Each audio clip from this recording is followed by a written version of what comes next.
Lower on 65 and Friday partly cloudy with the high near 74. Reduce rising energy costs with 952 windows. After insulating your roof, the next step is energy efficient windows and doors. And 952 windows can help with those projects that can lower your utility bills. Learn more by visiting 952windows.com. That's 952windows.com. Portions of the following program may be pre-recorded.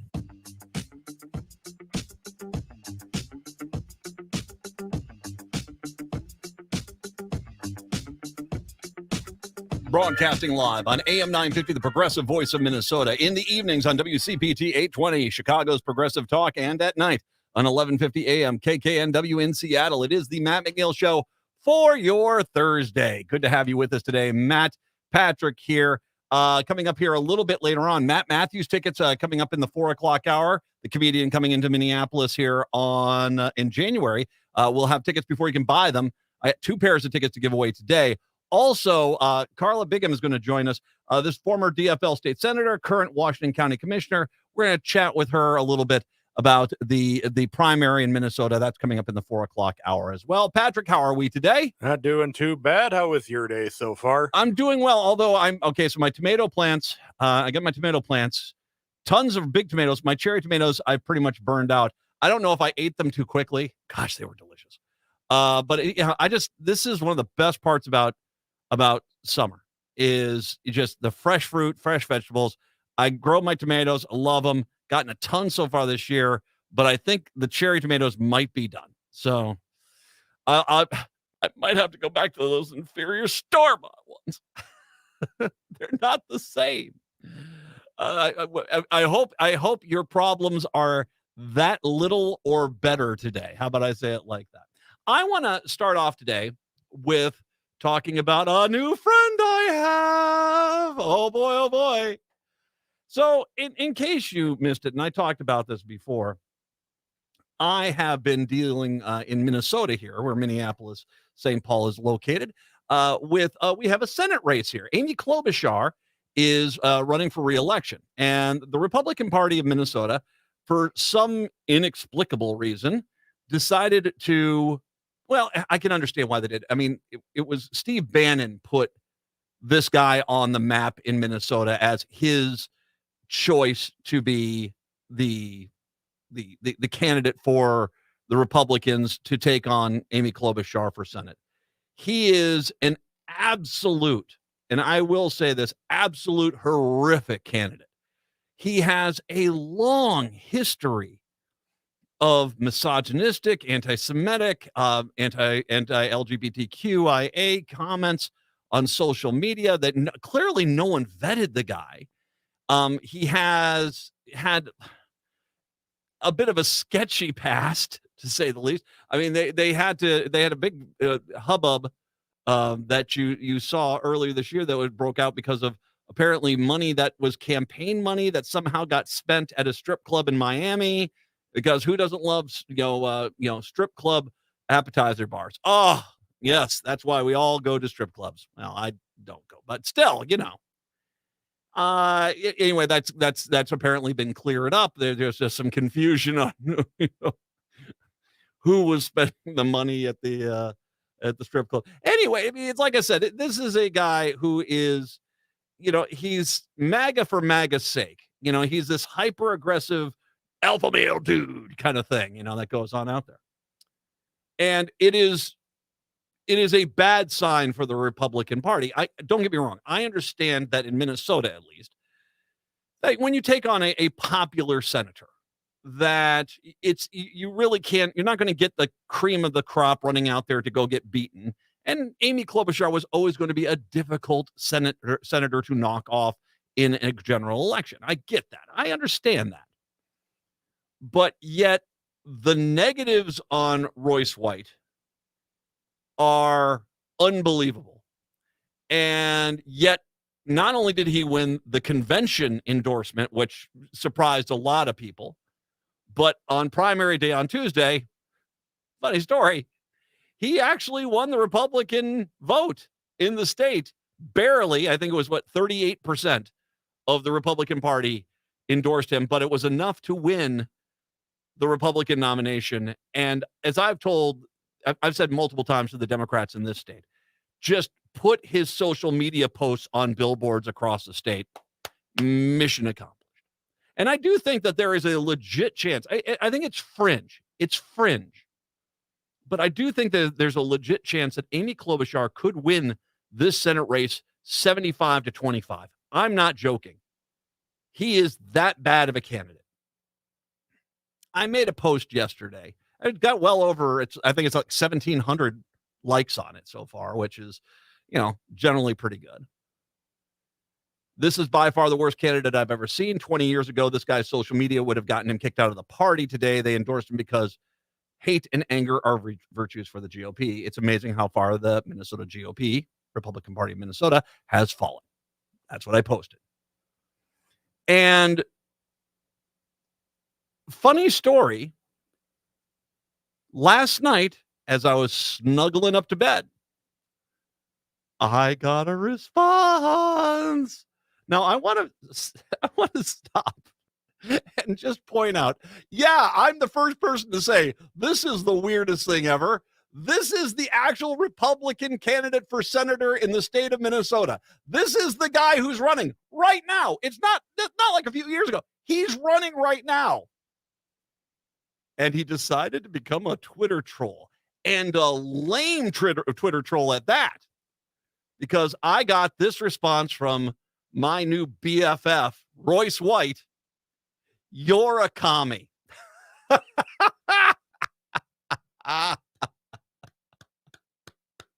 Yes, more, Royce. Please don't stop. This is a hoot, man. This is a hoot. Now, first of all, yeah, okay. Clearly you don't understand the basics of, politics at all. I don't think that if I sat Royce White down and had him explain the differences between, say, Republicans, Democrats, totalitarianism, fascism, a corporatocracy, socialism, liberalism, communism, Marxism. I don't think the guy knows the basic difference between any of that. The fact that he's called commie like it's 1983. Yeah, that's kind of lame. He just doesn't understand the basic differences. But, it just is, don't stop, dude. I'm going to still rail against you. This is called trolling, dude, because the more you embarrass yourself, the better it is for the Democrats this election cycle. So, and I'm not running for office, dude. I'm just a trained chimp here in a studio talking.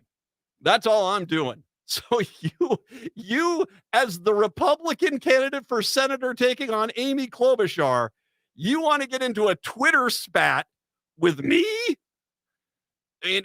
Okay.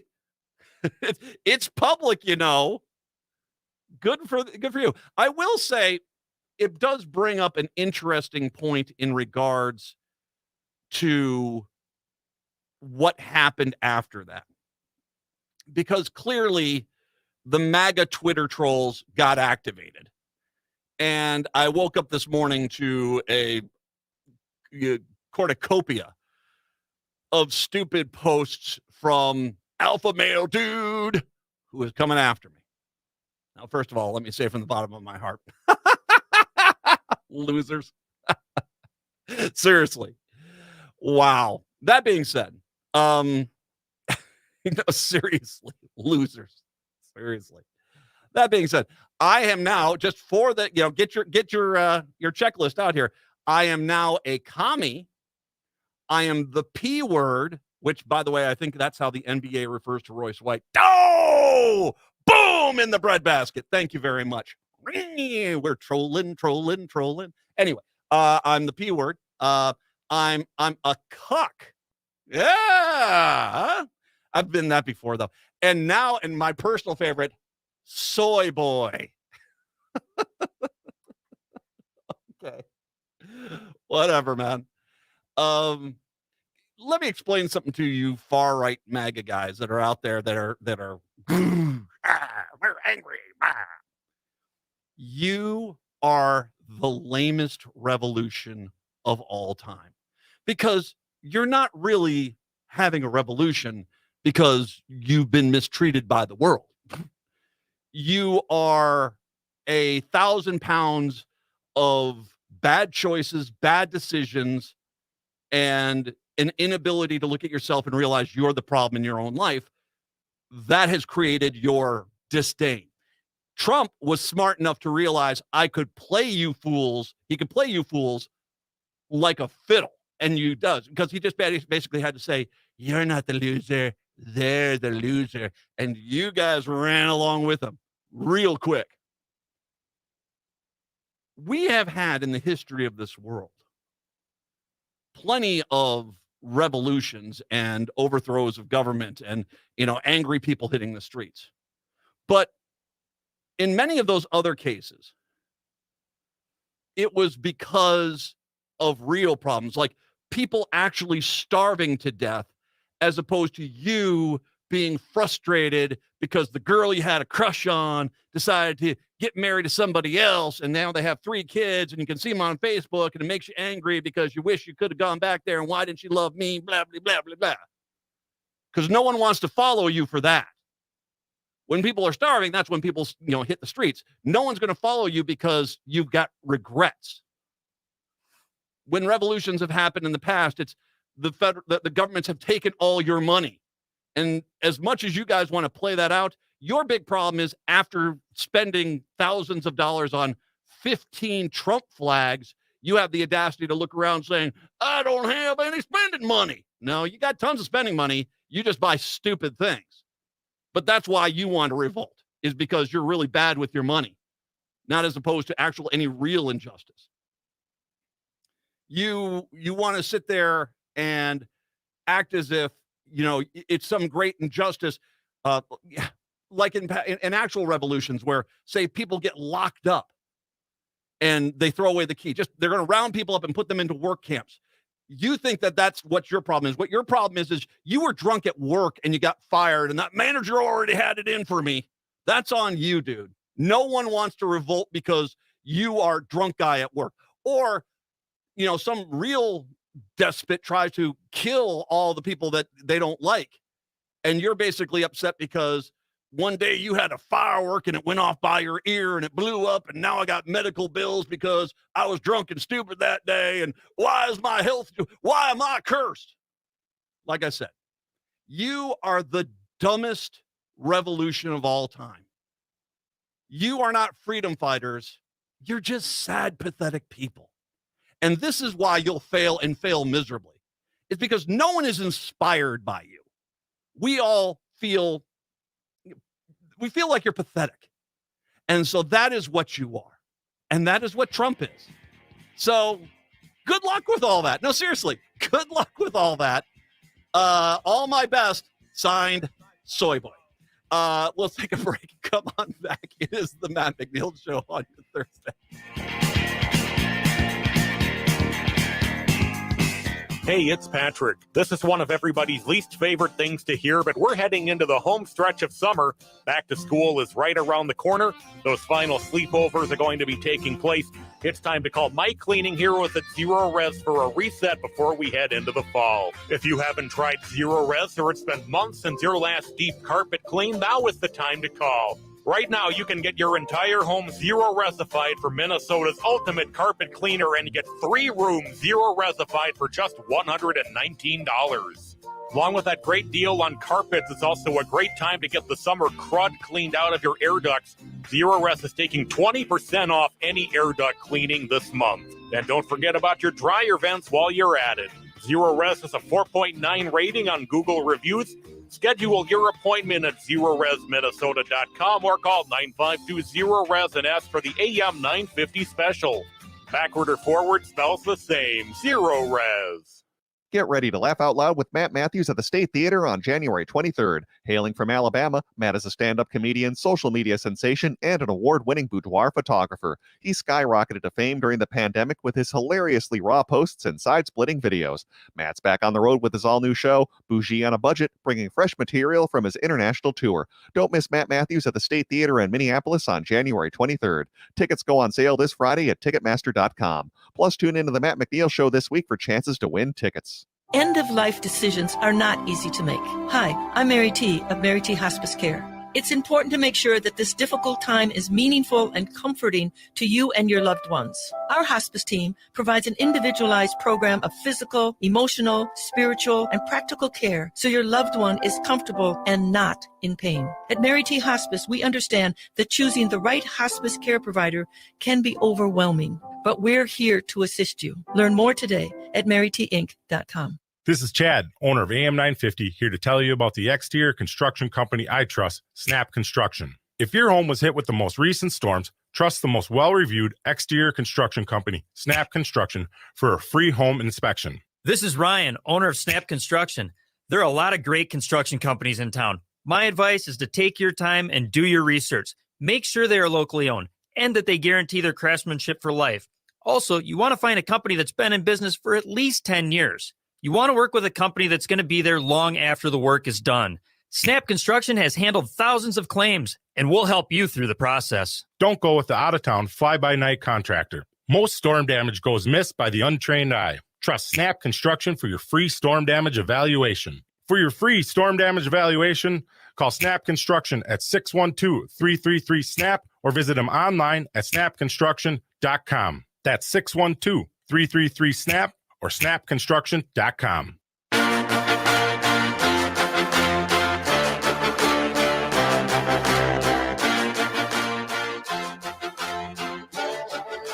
It is the Matt McNeil Show. By the way, I have no idea how the NBA thinks of Royce White. I have no idea. I'm taking a guess. I have no idea. That's up to, maybe we should ask them. 952-946-6205, 952-946-6205. Speaking of sports, though, I want to stay in this because, okay, so if you were like me and you were stuck watching the Olympics and you just loved it, I loved it. There kept this moment going, so when are they doing this breakdancing thing?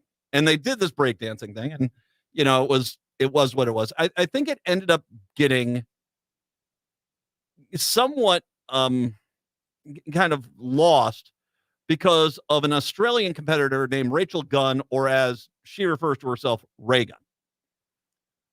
If you didn't see it, she was atrocious. I mean, it was a joke. It would be like someone who'd never played ping pong on a table tennis team at the Olympics, or somebody who had never run a race in their life trying to run, in the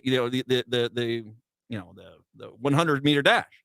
It was clearly somebody. There came this question of how did this happen? How did this person get there? Especially when it came to light afterwards, and this is after the Olympics. I think it was like Monday or Tuesday this week. You saw videos from the breakdancers who didn't make the team from Australia, and they were pretty good at what they were doing. Reagan is in the news now.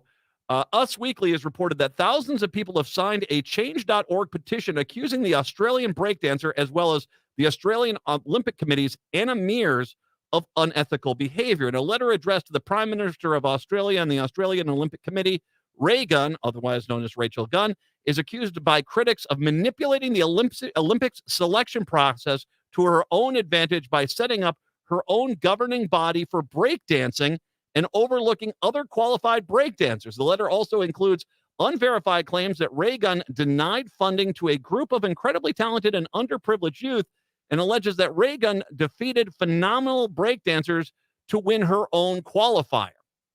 Which, I mean, something is wrong here. I mean, she clearly did not deserve to be out competing. I mean, she was a joke. And as a matter of fact, there's a picture, if you haven't seen it, of the judges kind of looking at her while she's performing like, what are you doing? Signatories of the petition are calling for a full investigation, a public apology from Reagan and Meares for attempting to gaslight the public and undermining the efforts of genuine athletes, and a global public apology for the breaking community for the unethical behavior that has tainted the sport. The letter ends with, Australia must do better by its athletes and ensure that the principles of fairness, transparency, and integrity are upheld in all aspects of the Olympic selection. So far, it doesn't seem as though Reagan or Meares has responded, but Reagan defended her performance during a press conference on August 10th, saying, I was never going to beat these girls on what they do best, their power moves. What I bring is creativity. All my moves are original. Creativity is real important to me.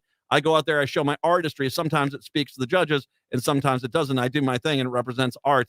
That's what it's all about. Now, it should be noted that that's not what she is there for, and she should have known that, because it's a little bit like, like the skateboarding, and the skateboarding thing. There are certain things you can do to get points. And you just going up there and doing a John Travolta dance routine, that's not breakdancing. You need to do established moves to get points. I mean, it's like gymnastics to a point. And I don't think breakdancing is going to come back. This was a one-time thing in Paris. They're welcome to it. I think they'll probably, I'm hoping they bring baseball back for the 2028 Olympics. I hope that's the case. And it'd be nice to see softball.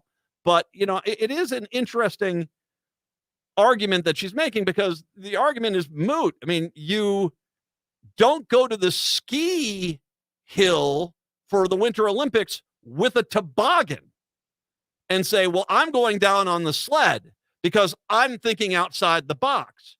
No, you're not doing the sport. Now, on top of this, there are a lot of people within the Black community who are pretty upset with her, the white girl from Australia, who made a mockery of breakdancing. If you know anything about the history of breakdancing and hip hop, then these artistic expressions were forms of resistance.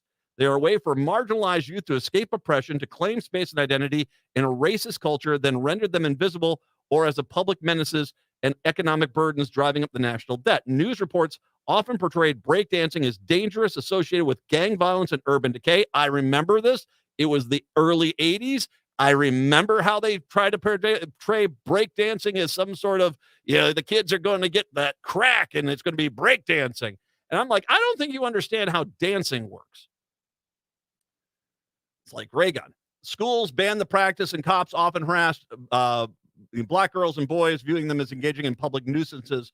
What's truly ironic is that Rachel Gunn truly studied the history. She would have known better than to get on that stage and make a fool of herself. As a PhD holder in cultural studies with a particular focus on breakdancing, she's someone who has theoretically immersed herself in the understanding of the history, significance, and cultural context of the art form.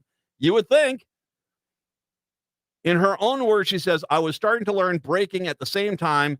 What became prominent was that there were these gender politics that could be explored and analyzed. There were changes I was undergoing as I was learning breaking, the changes in how people respond to me, and maybe tried to police what I was doing. Given this awareness, how could she not recognize her actions as blatant cultural appropriation? If she had genuinely studied the history and origins of breakdancing, how she could take the stage in such an inauthentic and disrespectful manner. And you want to know the truth is, that's actually a legit point. There's a difference. There is a difference between hearing. I love the blues. I do. I love the blues music. I've enjoyed it more and more in the last, say, 15 years. I've become a bigger fan of it. And there is a difference between someone like Slash from Guns N' Roses has come on out. I think he just put out a blues album, and it sounds like his guitar, but he's definitely doing blues riffs. It's respecting the blues, taking it in a different direction by using his sound, but it's undeniable that he was like the Rolling Stones. I mean, the Rolling Stones put out a lot of great blues albums. The Keith Richards and stuff. They love the blues and stuff. You get people that take their own style and apply it to the blues tradition. It's not taking blues and then playing heavy metal music and saying, well, that's blues. No, it's not. And, by doing so, if you did something like that, you are being somewhat disrespectful to the generations of people from a wide spectrum of backgrounds who have cherished and preserved the legacy of the blues. It just is, I'm with this. I can kind of understand this, because that was embarrassing. If I, not exactly a breakdancer, could watch the Australian ray gun just kind of try to, I don't know, wiggle her way through to try to get a medal at the Olympics and say, boy, that's embarrassing because that's nothing like it's supposed to be. Well, That's, there's something seriously wrong there. And yeah, I mean, I'm buying it. And you want to know the truth is that there should be some higher standards. If you're going to have an experimental sport like that, well, you have to have some standards across the board. We'll take a break. Come on back. I got to talk about the drug savings we've got in this country. It's the Matt McNeil Show. I'm JP Derbergosian, host of The Gailey Show, celebrating LGBTQ culture and entertainment in Minnesota and beyond. This upcoming weekend is the 4th annual Black Pride Festival in the Twin Cities. Hosted by the Minnesota People of Color LGBTQ Pride Organization, the 4-day-long festival kicks off on August 15th at Lush Lounge and Theater with a P-Valley Edition drag review hosted by the one and only Ristina Phoenix Nuts. And after that, there will be an after party with DJ Dime. The kickoff party starts at 8 p.m. at Lush Lounge and Theater. On Friday, there will be the Back to Black Awards ceremony. This ceremony honors BIPOC LGBTQ plus leaders and businesses and community advocates. Come dressed in your best cocktail attire. This event starts at 5 p.m. And stick around because right afterwards is Pride After Dark Ultimate Black Party, hosted by Sydney Starr. The party starts at 8 p.m. and runs until 2 a.m. at Lush Lounge and Theater. And on Saturday, the festival continues with the Fantastic Black Voyage and LGBTQ Riverboat Cruise. There will be music and entertainment. Boarding on the Paddleford Riverboat starts at 6:30 p.m. and the ride lasts until 10 p.m. Limited tickets are available. Finally, on Sunday, head to Powderhorn Park from 11 a.m. to 5 p.m. for Black Pride in the park. There will be vendors, food trucks, games, entertainment, drag king contests, DJs, and more. Most of these events have cover charges or you need tickets for the Paddleford Riverboat ride. To reserve tickets and to learn more, visit mmpocpride.org. Coming up this Saturday at 2 p.m. on This Queer Book Saved My Life, my guest will be Henry Holden, and we'll be talking about the novel Peter Darling by S.A. Chant, and S.A. joins us for the conversation. After that, on The Gailey Show, my guest will be local author and theater maker Allison Vincent, who is directing the upcoming show The Physicist at the Gremlin Theater. So tune in this Saturday at 2 p.m. or listen to The Gailey Show everywhere you get your podcast. For now, enjoy this hour of The Matt McNeil Show. The Tom Hartman Show. Now, that's Smart Radio, AM 950, KTNF, St. Louis Park, Minneapolis, St. Paul, the progressive voice of Minnesota. Summer is going fast, but Next Chapter Booksellers has everything you need to keep up with your summer reading. From the hottest new titles to timeless classics, Next Chapter Booksellers has something for any taste. Their friendly staff are great at making recommendations for the perfect summer read for you or your loved ones. Plus, Next Chapter Booksellers has a wide variety of puzzles and games for those rainy days. So keep up with your summer reading at Next Chapter Booksellers off Snelling and Grand in St. Paul. More at nextchapterbooksellers.com. AM 950 KTNF, St. Louis Park, Minneapolis, St. Paul. With your AM 950 weather, I'm Brett Johnson. Look for cloudy skies today with a high near 76. Tonight, a chance for rain with a lower on 65. And Friday, partly cloudy with a high near 74.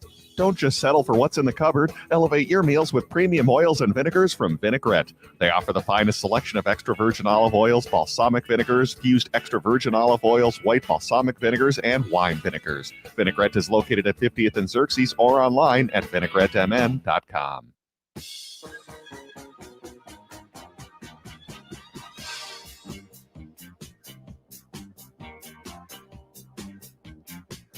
Broadcasting in the evenings on WCPT 820 Chicago's Progressive Talk, in the afternoons on AM 950, the Progressive Voice of Minnesota, and overnights on 1150 AM KKNW in Seattle. It's the Matt McNeil Show. Nice to have you with us today. 952-946-6205, 952-946-6205. We have to talk about what Joe Biden did today, because this is huge. And it's something that was coming.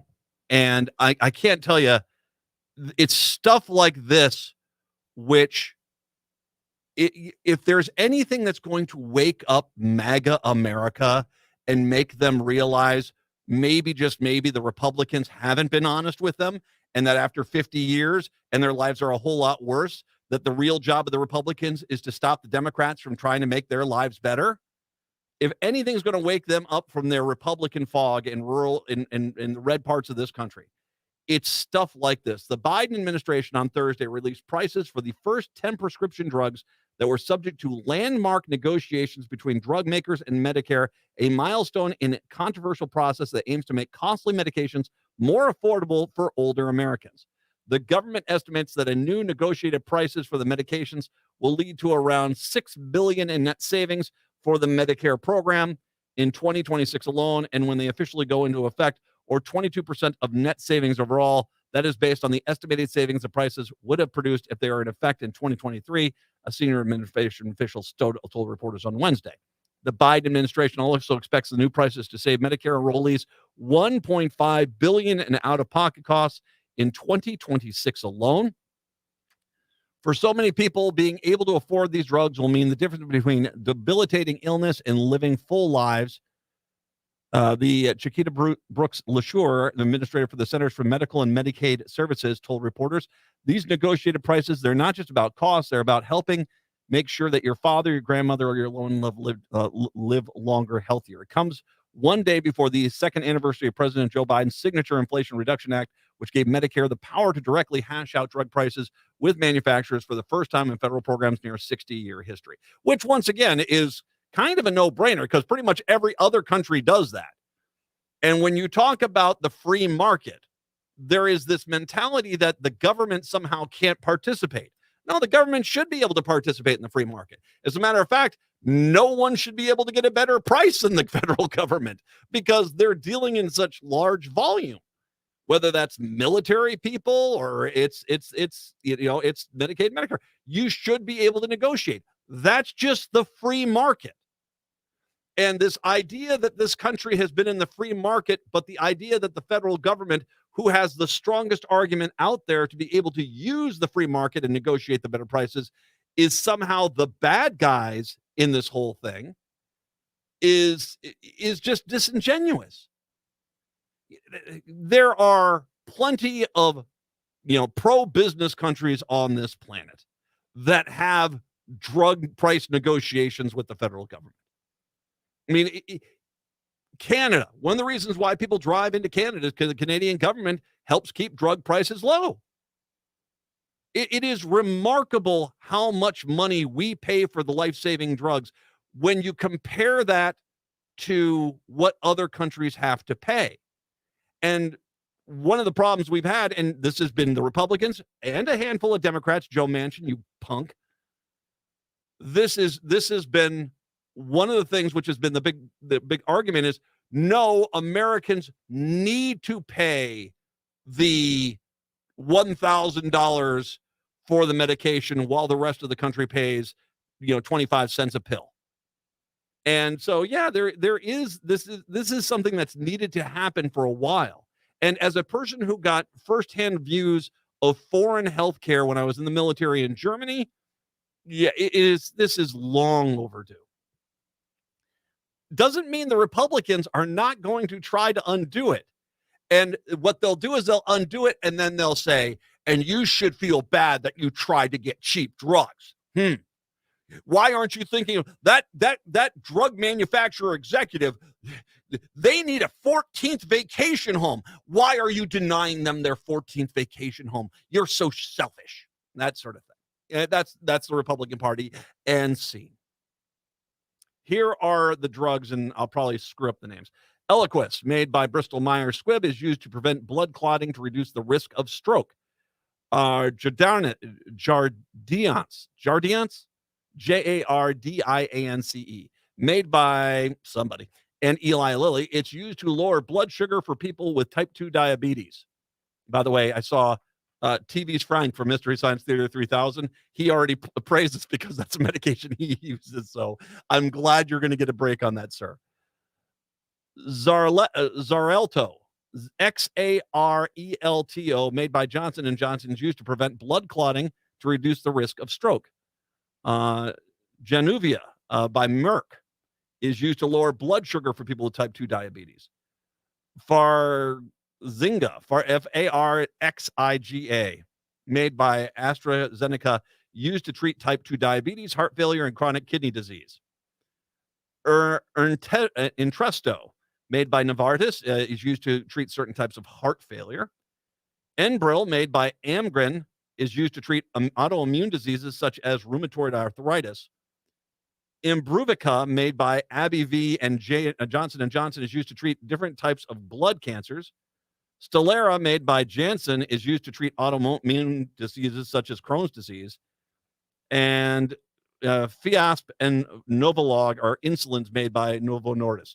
So those are the ones that have been out there. And trust me when I say this, even with these negotiated prices, these guys are making money on this. As a matter of fact, they now have all these companies that are doing this now have a solid foundation where they know that their bottom line is covered. By the way, just a quick side note. The two things that seem to pop up in there is stuff that had to do with diabetes and stuff that had to do with autoimmune disease. And it tells you, I think, that those are two problems that are growing in this country. And these costs will help people as we deal with these near epidemic levels of these things, be able to cover that cost, including the federal government. So once again, good stuff around. Because we're going to talk about how much money we're going to save here. Thanks, Joe Biden. In a statement on Thursday, Biden called the newly negotiated prices a historic milestone made possible because of the Inflation Reduction Act. He specifically touted Vice President Kamala Harris' tie-breaking vote on the law in the Senate in 2022. Harris, the Democratic presidential nominee, said in a statement that she was proud to cast the deciding vote, adding there is more work to be done to lower healthcare costs for Americans. So, people ask me why I love Joe Biden. You need to go back and look at that Inflation Reduction Act and realize all the good things that happened there. This is one of those things where there are undoubtedly a lot of mega guys who get those medications through Medicaid, Medicare, who are going to save money. And I have no doubt as they see these prices, and I'll tell you what, I'm going to go over the prices. I'll do that. I'll do that right now. Let's go over the prices right now, and you'll understand kind of where I'm going with this. This is for a 30-day supply. For all of these drugs, this is a 30-day supply. Prices for the first 10 drugs in the Medicare negotiation. Januvia, Januvia for Merck. The list price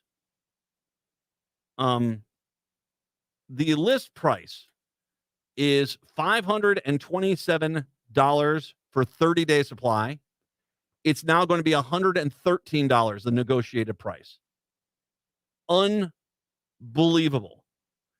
This is the amount of Medicare Part D enrollees using the drug. 843,000 people.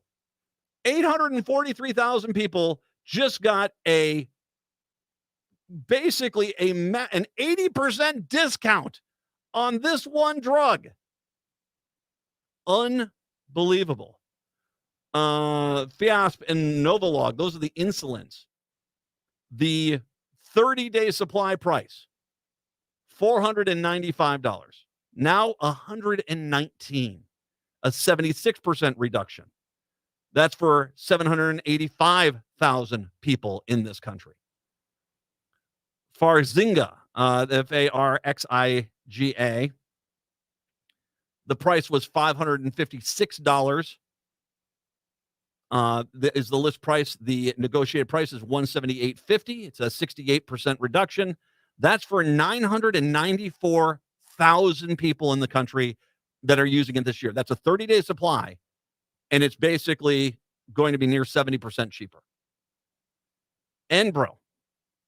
This is I'm not sure exactly what this one deals with once again, but the list price for a 30-day supply of this medication is $7,106. The new negotiated price is $2,355, a 67% reduction for 48,000 people in America. There is 48,000 people in America that are saying thank you so very much to Joe Biden right now. Jardiance. This is a $573 list price drug. It's now priced at $197. It's a 66% reduction. 1.9 million people use that drug and now are going to get basically 2/3 off the price.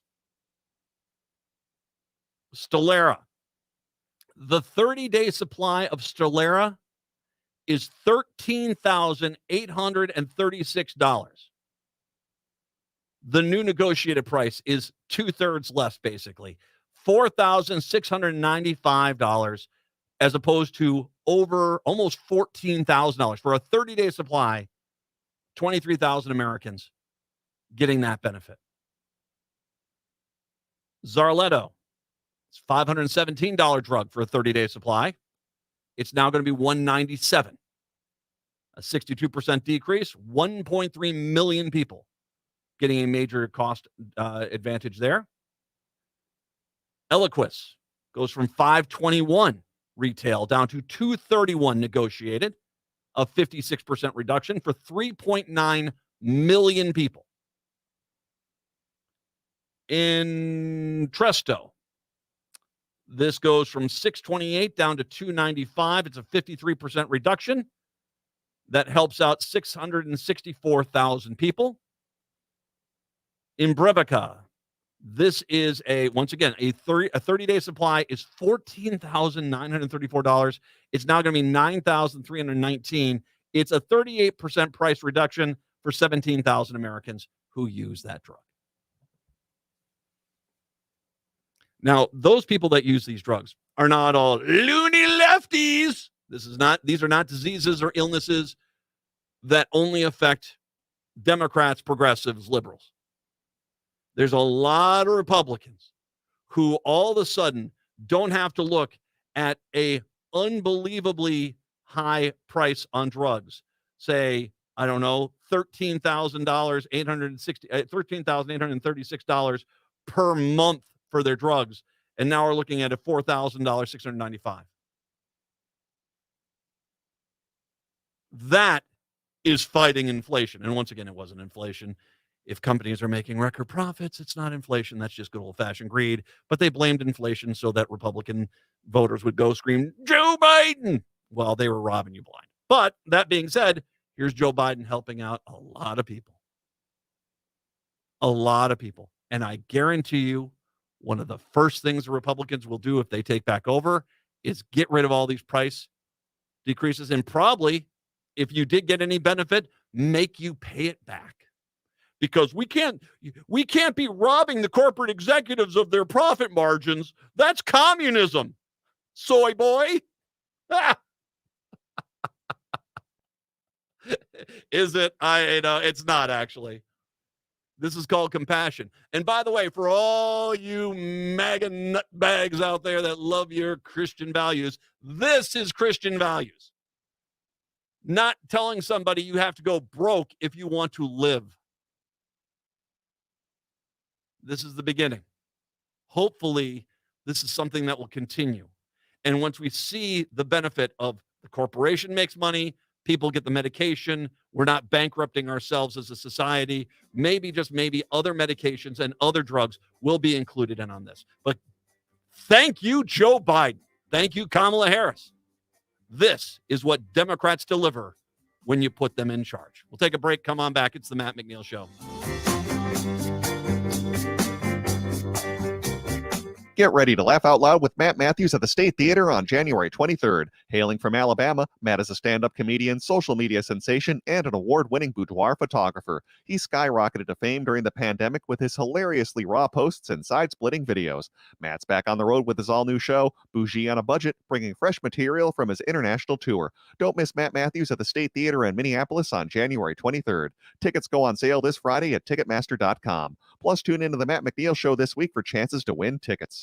You want a fast way to save some money? It's easy with Rudy Luther Toyota. Start with the Luther Advantage Card. With every new and used vehicle purchased, you'll get 3 years of 10 cents off per gallon of gas at Holiday Station stores, as well as $6 off the Works car washes. That's a lot of savings, especially when you tag that with the incredibly fuel-efficient Toyota hybrid models. Buying at Rudy Luther Toyota makes you a smart shopper. Find out all the details about the Luther Advantage Card, including all the ways you can save, by visiting Rudy Luther Toyota, the southeast corner of 394 and 169 in Golden Valley.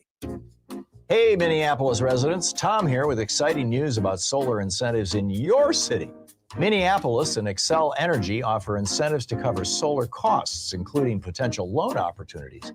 Plus, don't miss out on the 30% federal tax credit. And the best part?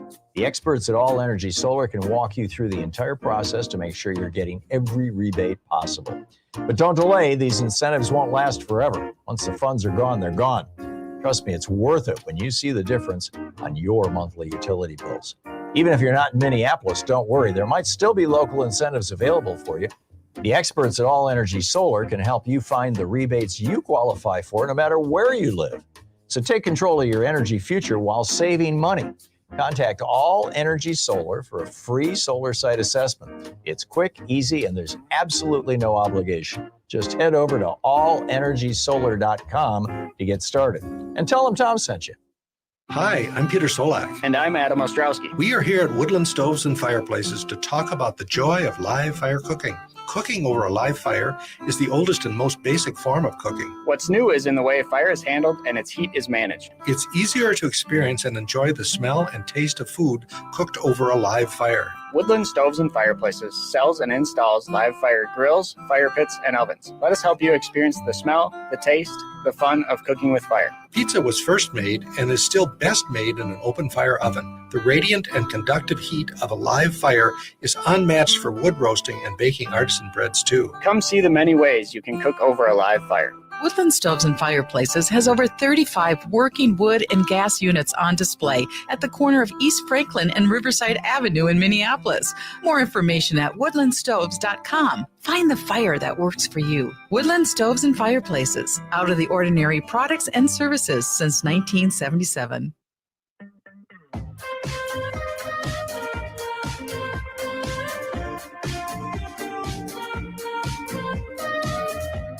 The Matt McNeil Show. Good to have you with me today. 952-946-6205. Sad news from the world of Hollywood. Jenna Rollins. If you have not seen Jenna Rollins, of course, recognizable actress. We've seen her in a lot of different roles over the years, but I want to take a moment here to talk about how amazingly, stunningly beautiful she's always been. You go back to those days when she first broke into Hollywood out of Madison, Wisconsin, of all places. I did not know that. She was born in Madison. I don't know if she was a Badgers fan. Maybe she was for her entire career. Who knows? But she, you go look at when she broke into Hollywood, there are fewer starlets who look as unbelievably beautiful as Jenna Rollins did. She was stunning and a heck of an actor. And I'm going to give you one role in particular, which I think is a very important role in regards to history and how movies change. But a little background here. She died on Wednesday at the age of 94. Born Virginia Catherine Rollins in Madison, Wisconsin, June 19th, 1930.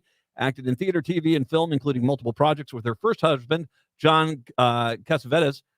In the 1960s, Rollins worked as a working relation with Cassavetes. Over the course of 20 years, the pair made 10 films together. A Child is Waiting, Faces, Machine Gun McCain, Minnie and Mikowski, A Woman Under the Influence, 2 Minute Warning, Opening Night, Gloria, Tempest, and Love Streams. Now, Rollins received the Best Actress nomination for an Oscar for A Woman Under the Influence and Gloria. She won the Golden Globe for Best Actress for A Woman Under the Influence. And actually, one of those roles that's kind of not talked about a lot. And I'm one of these guys that loves the Criterion and Turner Classic Movies, stuff like that. If you ever catch that, A Woman Under the Influence, Peter Falk's in that movie with her. Just a real tour de force by Jenna Rollins. Loved her in that movie. But it's Gloria I want to point out, because if you don't know, if you've never seen the movie Gloria, this was what, 1980 was that one? Yeah, 1980. She played a woman kind of thrust into a position of defending a child against the mob and became this. I mean, we had seen this with Dirty Harry. We've seen this with some of the kind of the drive-in movie fodder of the 70s. But this was Jenna Rollins, a real top-notch actress, taking on the role of Gloria. She, like I said, she got nominated for an Oscar for this. And if not for her as her tough as nails character, Gloria, there wouldn't be stuff like Sigourney Weaver a few years later in Aliens as the tough guy taking on the alien creature. This was such a kind of a game-changing role to where you had such a great actress take on, kind of the Charles Bronson Death Wish kind of role.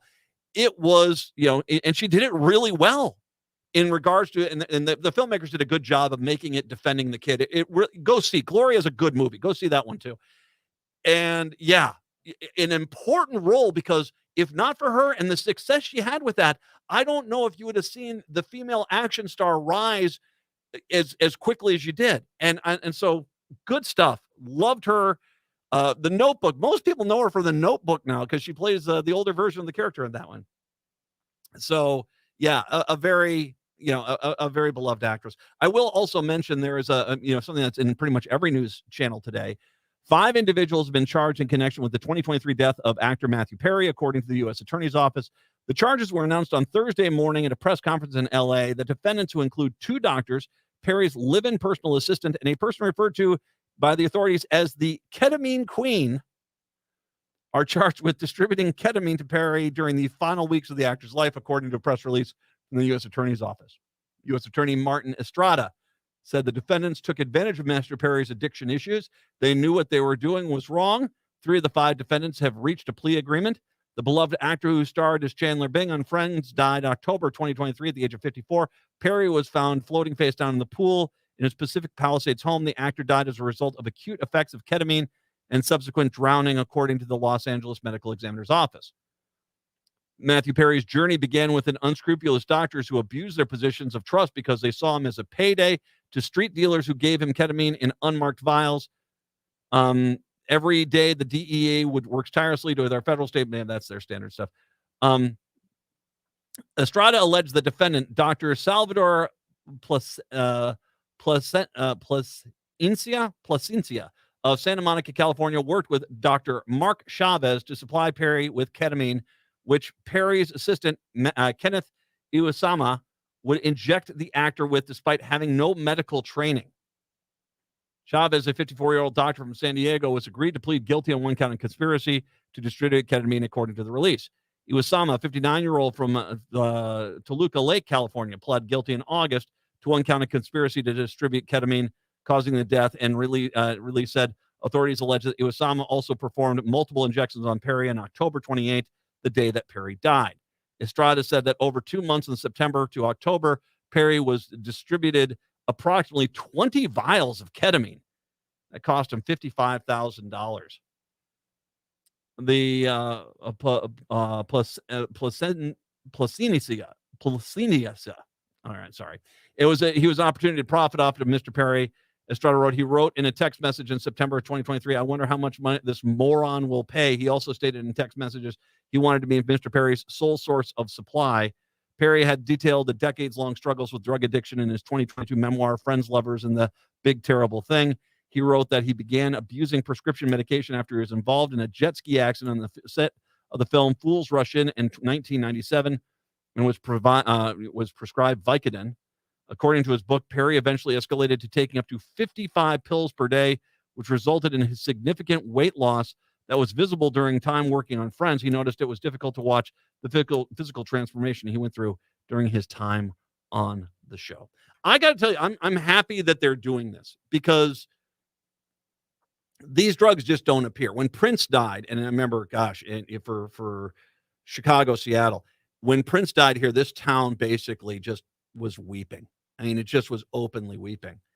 And they went after the doctors that were giving him the drugs.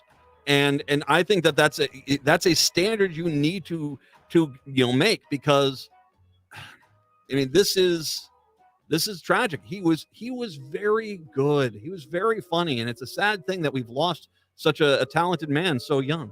And it really is. I'm 55. I just can't believe he's gone already. So Chicago, Seattle. We'll see you on a Friday. Minneapolis, St. Paul, hour 2. That's coming up next. Get ready for live wall-to-wall coverage of the Democratic National Convention right here on AM 950. Join us as we bring you all the excitement straight from Chicago, featuring the biggest political stars and most crucial speeches of the year. Tune in on Monday, August 19th and Tuesday, August 20th from 7 p.m. until 10 p.m.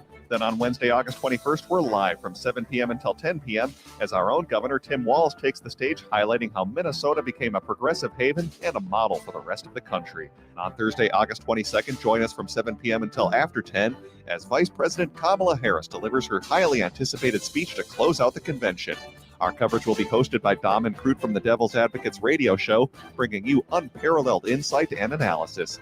And unlike the Republicans, this convention promises to be anything but weird. It's all about progressive action and a vision for the future. Don't miss a minute of the Democratic National Convention live on AM 950, Monday, August 19th through Thursday, August 22nd. Listen over the airwaves or stream it at am950radio.com. Come on, you know it's true. Work is almost bearable when the Stephanie Miller Show is on. AM 950 KTNF, St. Louis Park, Minneapolis, St. Paul, the progressive voice of Minnesota. AP News. I'm Ed Donahue. President Biden and Vice President Harris appeared for the first time in a policy-oriented event since Harris replaced Biden at the top of the Democratic presidential ticket. Here's the AP's Sagar Magani. In Maryland. Today we take the next step. Thank you, Joe. Forward in our fight. Harris stood smiling as the crowd saluted the president. This most extraordinary human being and American. As they celebrated the administration's work to lower prescription drug costs, they also celebrated each other. I have an incredible partner. The progress we made, she's going to make one hell of a president.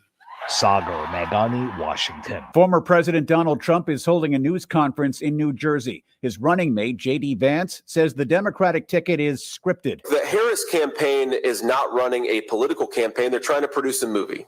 She never stands before the American people without a script. She never talks to voters unless a teleprompter is right in the middle of them. This is not a person who we should trust to sit in a private room with Xi Jinping and Vladimir Putin and the leaders of America's, whether they're adversaries or friends. Vance and Tim Walz have agreed to a debate October 1st in New York. Stocks finished with big gains, boosted by a jump in retail sales last month.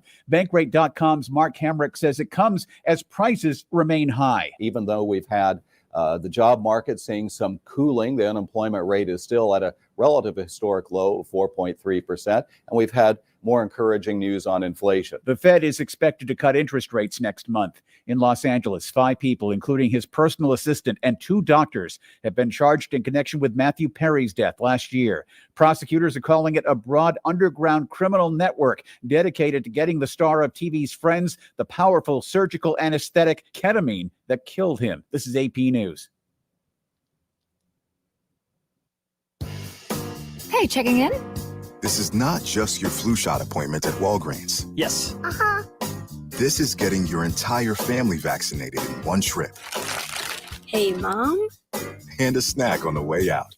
Get flu shots for everyone in your family, together. Schedule appointments online today. This is wellness made easy. Walgreens. Vaccine subject to availability and for ages 3+. State health-related restrictions may apply. Shop the Sherwin-Williams 4-Day Super Sale and get 40% off paints and stains from August 16th through the 19th. With prices starting at $29.39, it's the perfect time to transform your space with color. Whether you're looking to revamp your bedroom, living room, or home office, we have you covered with bold hues, soothing neutrals, and everything in between. Shop the sale online or visit your neighborhood Sherwin-Williams store. Retail sales only. Some exclusions apply. See store for details. It's an absolute must for any true foodie. Vinaigrette at 50th and Xerxes in South Minneapolis offers premium oils and vinegars for the most discriminating of tastes. This is Sarah Piepenberg, owner of Vinaigrette. We bottle on-site, there's no guesswork, and you get to taste test each and every oil and vinegar we offer. Our direct relationship with the growers ensures an uncompromised level of satisfaction. When you need to know you're cooking with the finest ingredients, first contact the independently owned Vinaigrette, 50th and Xerxes in South Minneapolis. Online at vinaigrettemn.com. Hi, this is Frank Brown of Minuteman Press Uptown with a question for our listeners. How important are business values to you? When you need high-quality digital print, it matters who you work with. You see, Minuteman Uptown is unique. We're one of the only union print shops in Minnesota providing our team with living wages and benefits. We believe in second chances for justice-impacted individuals who want to contribute to the community. and we are active in local issues. We've been in the streets standing up for racial, social, and economic justice. At Minuteman Uptown, our mission is to connect all communities through technology-driven print solutions. An example of that mission is when I moved Minuteman Uptown to North Minneapolis. We're invested in this local community, and we help small businesses and local organizations throughout the Twin Cities reach their audiences. Reach out to Minuteman Uptown and partner with a printer that shares your values. Call us today at 612-870-0777 or visit us at mpuptown.com. That's mpuptown.com. With your AM 950 weather, I'm Brett Johnson. Look for cloudy skies today with a high near 76. Tonight, a chance for rain with a low around 65. And Friday, partly cloudy with a high near 74. Reduce rising energy costs with 952 windows. After insulating your roof, the next step is energy-efficient windows and doors. And 952 windows can help with those projects that can lower your utility bills. Learn more by visiting 952windows.com. That's 952windows.com. Portions of the following program may be pre-recorded. Hour number 2 of the show here on your Thursday. Good to have you with us today. Matt and Patrick here today. 952-946-6205. 952-946-6205. Matt Matthews, by the way, I got 2 pairs today to give away of Matt Matthews tickets. He's Bougie on a Budget Tour coming to the State Theater in January. The tickets go on sale tomorrow. You can win tickets today before you can even buy them. I got 2 pairs, so listen for your 2 times to call in and win today. Good luck with that. Well, primary day was Tuesday, and a lot kind of filtered through here. So to help me break down what what they think about what happened on Tuesday with the primaries and how is November shaping up, a former Democrat of the day, Carla Bigham, is kind enough to join us. She is a former DFL state senator, current Washington County commissioner, and kind enough today to join us to talk about politics. Hi, Carla. Hey, Matt and Pat. Thank you for having me. My pleasure. By the way, and you and I can talk a little bit because you said earlier this year you went out to Yosemite. Oh my gosh, yes. First time I had been out there, and it is one of the most gorgeous places, just breathtaking. And man, you're going to get your steps in. And you're going to feel that in your glutes, your hamstrings, your calves. I mean, if you're not bringing that BioFreeze and ibuprofen, I don't know what to tell you. I mean, you just got to bring it all because you're going to get a workout. It is gorgeous. Did you do Vernal Falls? I hiked up to Vernal Falls. Did you do that one? No, I did. I don't believe I went up to did that one, but we did a lot of just the flatter areas because I'm only 5 feet tall, and so so it's like two steps to everybody else's one, and so it takes me a while to keep up to people. So I know my limits, but it was just unbelievable there, and it was busy. And then did you see people climbing on the rock faces, and it's scary. I can't believe they can do that. Well, they weren't doing more power to them. When we were there, it was actually kind of, people would say they would climb in the late evening or early morning because it was too hot during the day to be on the rocks. So, but what I did see is up on like the Half Dome, you'd see people on top of Half Dome, and they look so tiny. You realize they're like, okay, that is that's 1,000 pounds of nope for me. No, I definitely had the pain medication with me that day. All right. So speaking of pain medication, the Republican Party. Yes. Okay. So you watched the primary. You watched how this is all set up. Let's start there. What is your thoughts on how the Republican Party is set up for November at this point? I don't think. I mean, to have Donald Trump and Roy White be the top of the ticket is extremely problematic for them. There's just no doubt about it. I think to have, Harris, Walz, Klobuchar at the top of our ticket is amazing. To get nitty gritty and wonky if you want, I think the fact that Congresswoman Ilhan Omar won by 13% is really going to help actually that energy there in the 5th, which is a base congressional district for the Democrats, is going to help us statewide. Congresswoman McCollum didn't even have a primary, and look at her turnout there in the 4th. So you look at our 2 base congressional districts, and that was sky high, right? Yeah. And then let's just say, is there a bigger rock star in Minnesota than Senator Amy Klobuchar? has never in our last 3 elections not had less than 20% difference between her and her opponent.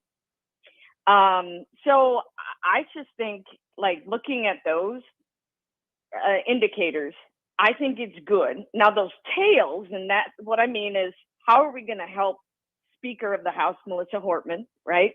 And now the one and only Ann Johnson Stewart, who is a rock star in herself. I mean, I served with her. She was my neighbor on the Senate floor, neighbor next to me in offices in the Senate office building, who's in a special election out in Wayzata, the only seat up for the Senate. That's going to help. All of those indicators are going to help. So I think they're in good shape. We got to make sure that Democrats fill that whole ballot all the way down. That is my biggest fear, Matt. I'm not gonna sugarcoat it. That is my biggest fear. Yeah. I want to go back. Let's break these down, because you brought up a lot of individual points here. I want to kind of go through each one of them individually. Royce White, as you said, I mean, this is a crater left within the Republican Party. I mean, Neuberger was Neuberger, the guy that made racist jokes on the floor of the Minnesota Congress. You know, he was a bad choice. Royce White is just kind of hard to even comprehend how the Republican Party got themselves stuck with him. But, you know, this is, am I just crazy? If you just put his social media posts up on billboards across the state, you're going to, even in districts which are maybe +4, +5 Republicans, do some real damage when it comes to November, just with his reputation and his legacy at this point. Yeah, I mean, you don't even want to talk about the stuff he has tweeted out and trolling. And you talk to very astute Republicans that are literally just true to their beliefs. And you can disagree with Republicans, and I do, and very respectful. You know, I am proud of my ability to work across the aisle, Matt. There's nothing wrong with that, to get things accomplished on behalf of the state of Minnesota, even if you disagree with them. These people like Amy Klobuchar, like Angie Craig, Congresswoman Craig, really do have stellar records that way. Somebody like Roy White cannot do that. He cannot do that. And that is he has no place near the Capitol with what he has said about people. It's not okay. It is not okay. So my thought is that they probably will leave that blank. And I think that there's a lot of Republicans that will leave the Trump, bubble blank as well. And so that's, it's hard for them, because they won't vote Democrat. And maybe some Republicans stay home, but they usually don't, right? That's just not something they do.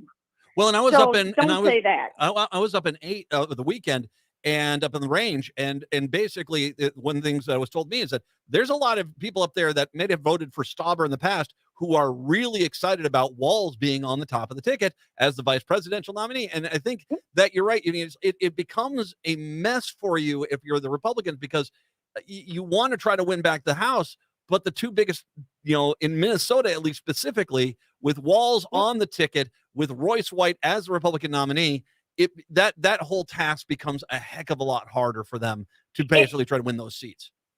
And the energy on the top of our ticket is incredible. And that energy is going to transcend down. And that is the job for the next 80 plus days of Speaker Hortman and Ken Martin, our party chair. That is their job, right? And that's the job of every single candidate. And never, ever, ever underestimate Melissa Hortman. I've known her for 20 years. She's a dear friend of mine. We've traveled the world together. It's just never, ever, ever do it. And I'm telling you that she's going to motivate these candidates. She's strategic. She's stealthy when it comes to, ads and just where, recruiting, timing. She is just not only great legislator, but she's a great campaigner. Yeah. And so she knows I think it took her 3 times to get, into the House. And so then she's been there ever since, and she's worked her way up to the Speaker. She's going to fight every day between now and November 5th. She's going to motivate each of those candidates, and she's not going to rest. And I think she's going to, that's her job, and she knows that, and she's taking it seriously. And She's going to have a lot of tight races, as she said in an interview here yesterday. She knows the assignment, and she's gonna turn that assignment in on November 5th. Speaker Hortman's awesome. It's absolutely awesome. Yeah. I remember the first time I interviewed her way back when, one of the original Democrats of the day, and I just like, oh yeah, you're going to be, yeah, you're phenomenal. Joining us right now, Carla Bingham is once again joining us. She's a former DFL state senator, currently a Washington County commissioner. Let's talk about, you brought up Ilhan Omar. My impression of that primary campaign against Don Samuels, this time she did it better. She had better ads. She had a better presence. I think she was just not expecting it to be the last election cycle to be as close as it was, and it kind of showed. This time, she really kind of went in there saying, yeah, I'm going to treat this as a real threat, and her campaign was better this time around in Minnesota 5. Yeah, I mean, I think you're 100% right. She should have been nervous going into this because of how she campaigned last time. I think she just took it for granted, and she squeaked by, and now she didn't this time. And look, things change. No campaign and no election cycle is ever the same. And so things happen and occur that change the voters' minds, and you can't ever take anything for granted, and you got to work. And I think she did a little bit last time, and well, let's just be honest, she didn't this time. Yeah, she spent the money, she did the work, and I'm not so certain that I think in the end, this is going to translate into November. The energy will translate into November and benefit the whole ticket as far as the base and turning that out in some key races there down ballot. But Congresswoman Ilhan Omar really turned it up for this election. She didn't take it for granted, and the results showed that. I mean, that was a pretty decisive win.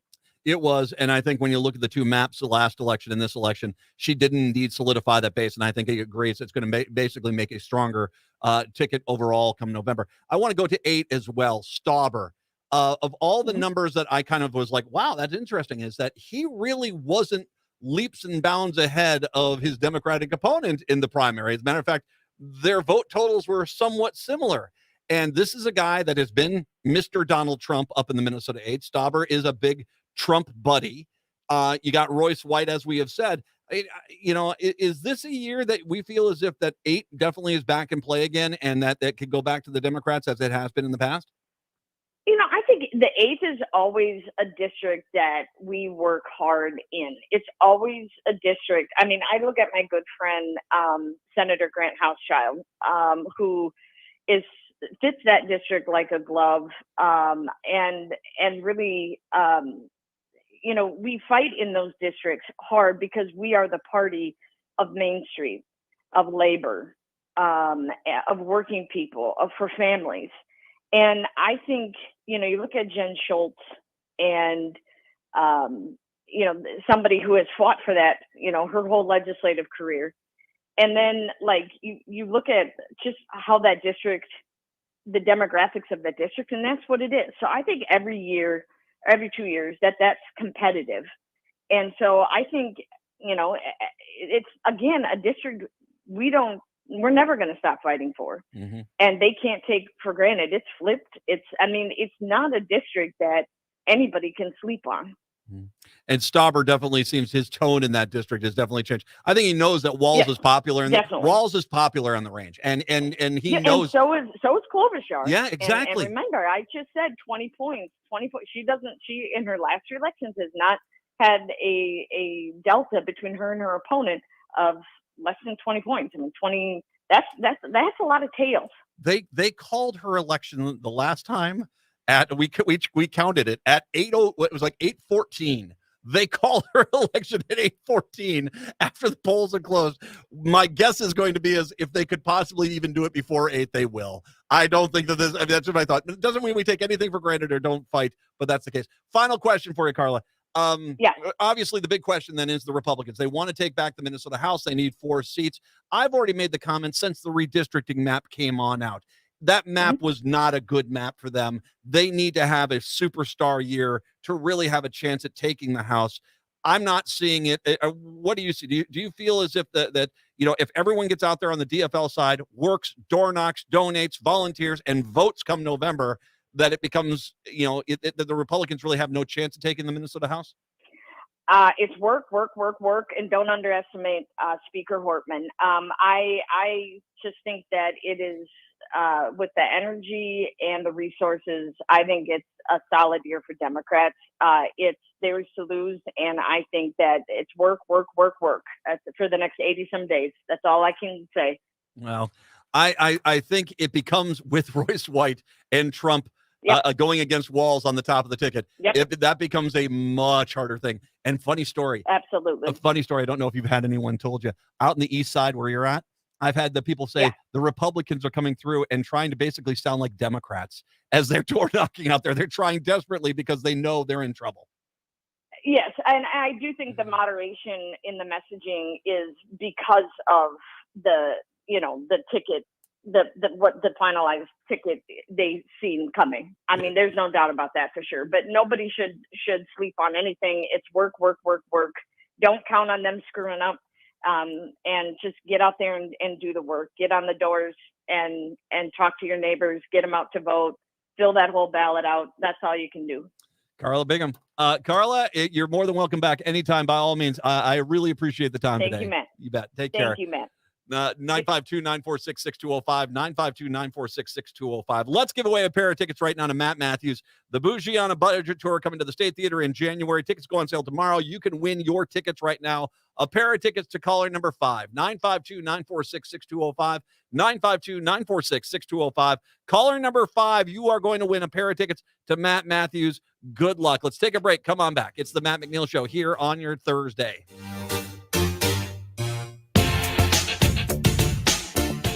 Hi, I'm Corey Wisco, president of the Welshire. The Welshire is a memory care community founded by my family, and we really wanted to make a difference when it came to caring for people with this insidious disease. Welshire has 24-hour nursing. We have over 40 people on our activity team. Our days always look the same, whether it's a Monday or a Sunday. That's why families have come to us, and a lot of times from other memory care facilities. Come see what makes Welshire so different. Visit us at welshiremn.com. Turn to Auto Technical with your vehicle donation. We have families waiting for a car. Over 85% of unemployed are successful in finding and keeping a job if they have dependable transportation. A car plus a job equals a life changed. 612-919-5526. We have families waiting for a car. 919-5526 or autotech.org. Hi, I'm Peter Solak. And I'm Adam Ostrowski. We are here at Woodland Stoves and Fireplaces to talk about outdoor fires. Sitting around a fire is the oldest, most basic form of human activity. What's new is in the way fire is burned. We can show you how to burn cleaner with a lot less smoke. The radiant heat and light from an open fire is unmatched. It kindles our spirits and connects us to the outdoors. And now it's easier to experience and enjoy. Woodland Stoves and Fireplaces sells and installs wood and gas burning fire pits and fireplaces. Let us help you experience an outdoor fire without all the smoke. Come see the many ways you can enjoy a fire outdoors. Woodland Stoves and Fireplaces has over 35 working wood and gas units on display at the corner of East Franklin and Riverside Avenue in Minneapolis. More information at woodlandstoves.com. Find the fire that works for you. Woodland Stoves and Fireplaces. Out of the ordinary products and services since 1977. Back to school is just around the corner, and Seward Co-op is here to help get students of any age stocked up with affordable organic options, specialty snacks, and meals from the hot bar for nights when you don't want to cook. Whether you need coffee to get your school drop-off going or just need a place to study, Seward Co-op has you covered this school year. Learn more at seward.coop. That's seward.coop.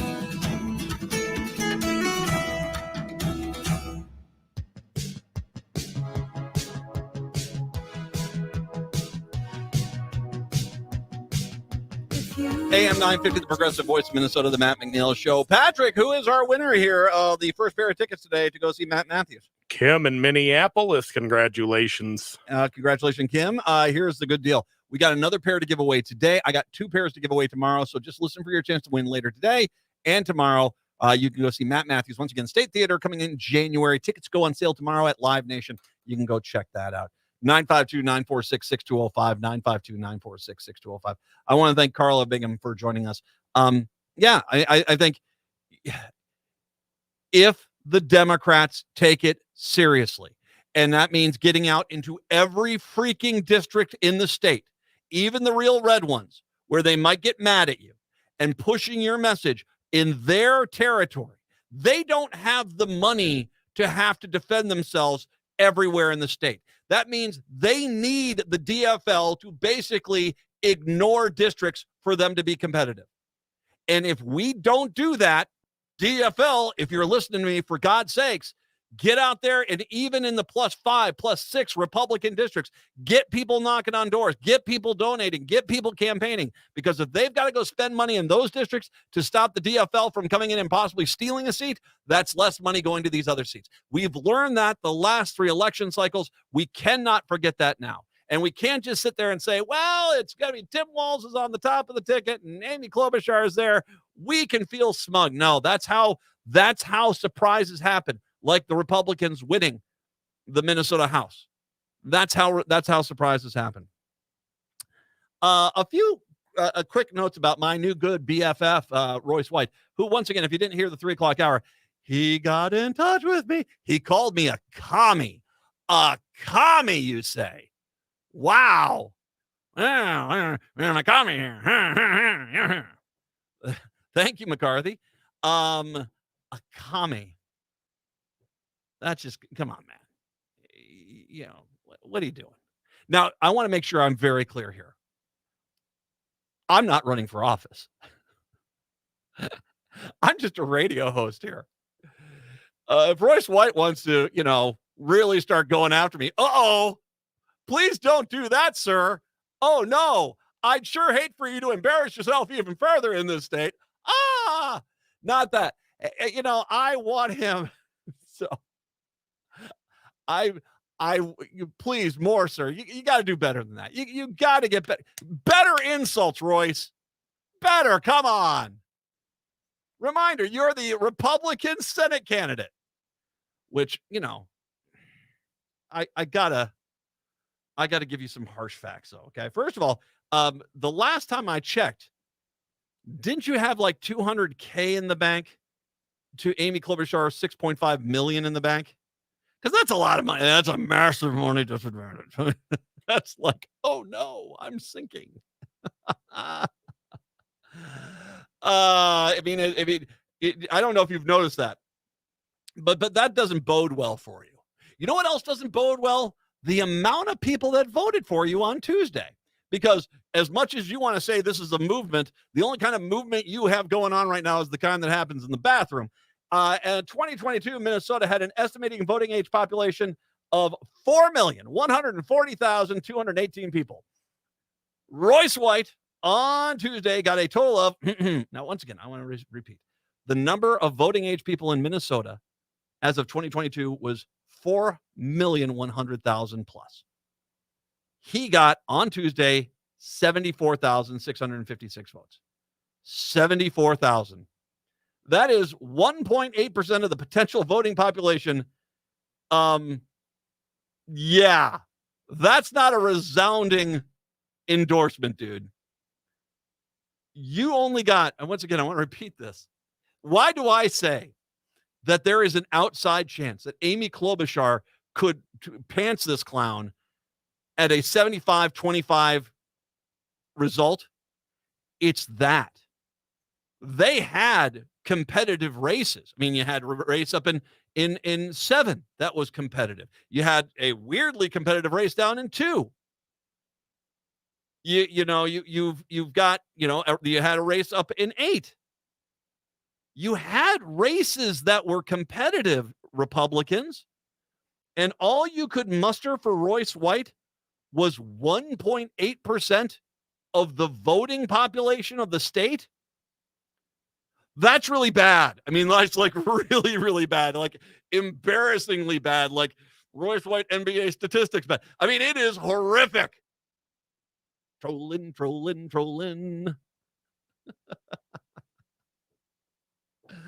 That is some bad numbers, man. And that's by a Firebee Unicorn. By the way, love you, dear. You are fantastic. 1.8% of the voting population voted for feel the enthusiasm. But I know what you're saying to me now is, Matt, how dare you? There's tons of enthusiasm about Royce White. Is there? Well, with the Republicans, there are. Oh, is there? Okay. I'm going to point out something that I have noticed. If you go to, and this is funny. This is actually funny. It's sad, but it's funny sad. If you go to the Republican Party of Minnesota Twitter page or their Facebook page, it is 2 days since the primary. And neither one of their social media pages, the Facebook page or the Twitter page, has anything about Royce White winning the primary. Their Senate candidate, the top statewide office, their candidate, the top of the ticket in the state of Minnesota, they haven't even acknowledged he's the winner yet. It's not like they haven't acknowledged other people winning. They indeed have. The two-headed horse down in 2, whatever one won that one, the Michelle Fischbach, they credited her. But nothing. 2 days. Primary, it wasn't like it was in debate. Royce White's your candidate. And the Republican Party of Minnesota seems to be deeply embarrassed that he is the Senate candidate. Because if you go, I'm right now, I'm on the Twitter machine. Once again, hi, I'm Soy Boy. You guys got to get better at your insults. Yeah, their last tweet here is on August 14th, yesterday, to Ron Kresha and Greg Davids on their primary wins last night. Jimmy Gordon, 26A, Wayne Johnson, and 41A. So they're congratulating people here, but they're not congratulating Royce White. Now, Royce, I've got to imagine this is hard to hear, man. I mean, this is your own party seeming to be terrified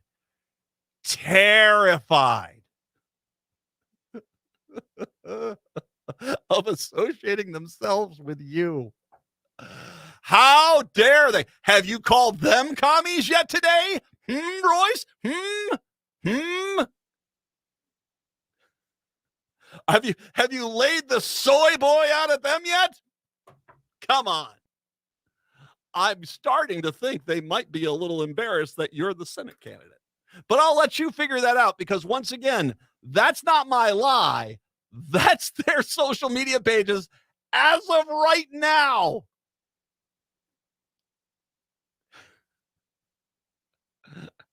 Royce White fever. Well, actually, that's, you don't catch that. I don't know if you can survive. I mean, yes, no, more commie stuff. Come on, man, come back at me, because this is gonna be great. The next 2 months are going to be awesome, man. Oh God, it makes me feel good inside, people. 952-946-6205, 952-946-6205. We'll take a break. Come on back. The Matt McNeil Show here on your Thursday.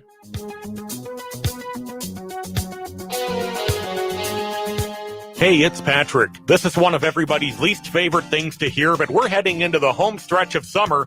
Back to school is right around the corner. Those final sleepovers are going to be taking place. It's time to call My Cleaning Heroes at Zero Res for a reset before we head into the fall. If you haven't tried Zero Res or it's been months since your last deep carpet clean, now is the time to call. Right now, you can get your entire home zero-resified for Minnesota's ultimate carpet cleaner and get 3 rooms zero-resified for just $119. Along with that great deal on carpets, it's also a great time to get the summer crud cleaned out of your air ducts. Zero Rest is taking 20% off any air duct cleaning this month. And don't forget about your dryer vents while you're at it. Zero Rest has a 4.9 rating on Google reviews. Schedule your appointment at ZeroResMinnesota.com or call 952-ZERO-RES and ask for the AM 950 special. Backward or forward spells the same. Zero Res. This is Chad, owner of AM 950, here to tell you about the exterior construction company I trust, Snap Construction. If your home was hit with the most recent storms, trust the most well-reviewed exterior construction company, Snap Construction, for a free home inspection. This is Ryan, owner of Snap Construction. There are a lot of great construction companies in town. My advice is to take your time and do your research. Make sure they are locally owned and that they guarantee their craftsmanship for life. Also, you want to find a company that's been in business for at least 10 years. You want to work with a company that's going to be there long after the work is done. Snap Construction has handled thousands of claims, and we'll help you through the process. Don't go with the out-of-town fly-by-night contractor. Most storm damage goes missed by the untrained eye. Trust Snap Construction for your free storm damage evaluation. For your free storm damage evaluation, call Snap Construction at 612-333-SNAP or visit them online at snapconstruction.com. That's 612-333-SNAP or snapconstruction.com. Hi, I'm Rachel Shamblat. My dad is Dr. Scott Shamblat from Shamblat Family Dentistry. A lot of people are afraid of the dentist, but you don't have to be. My dad makes going to the dentist comfortable and even fun. He won't be mad if you haven't seen a dentist in a long time. He just wants to take care of you and your teeth. If you don't see my dad, please see another dentist. Take care of your teeth because they're the only ones you get. Shamblat Family Dentistry in Hopkins, St. Paul. Find them online at shamblatfamilydentistry.com or call 1-800-FIX-MY-TEETH. With your AM 950 weather, I'm Brett Johnson. Look for cloudy skies today with a high near 76. Tonight, a chance for rain with a low around 65. And Friday, partly cloudy with a high near 74. Don't just settle for what's in the cupboard. Elevate your meals with premium oils and vinegars from Vinaigrette. They offer the finest selection of extra virgin olive oils, balsamic vinegars, fused extra virgin olive oils, white balsamic vinegars, and wine vinegars. Vinaigrette is located at 50th and Xerxes or online at vinaigrettemn.com. Baby, it's hard inside. You're running across my mind. I was twisted, I was over it. Saying I never AM 950, the progressive voice of Minnesota, the Matt McNeil Show. How about this, Patrick? Let's give away that second pair of tickets to go see Matt Matthews over at the State Theater in January. Should we do that? Let's do that. All righty. Caller number 5. Caller number 5, you get these are their second pair of tickets today. It's the Bougie on a Budget Tour. The tickets don't even go on sale till tomorrow. Live Nation, you can find them there. Matt Matthews at the State Theater coming up here in January. Caller number 5, 952-946-6205. 952-946-6205. Caller number 5, you'll win those tickets. In good luck on that. I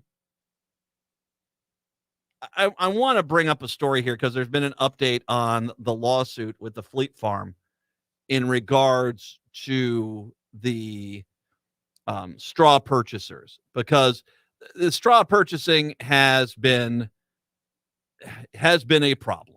Let's be honest about it. We know how a lot of these guns are getting out there on the streets. We know how this is happening.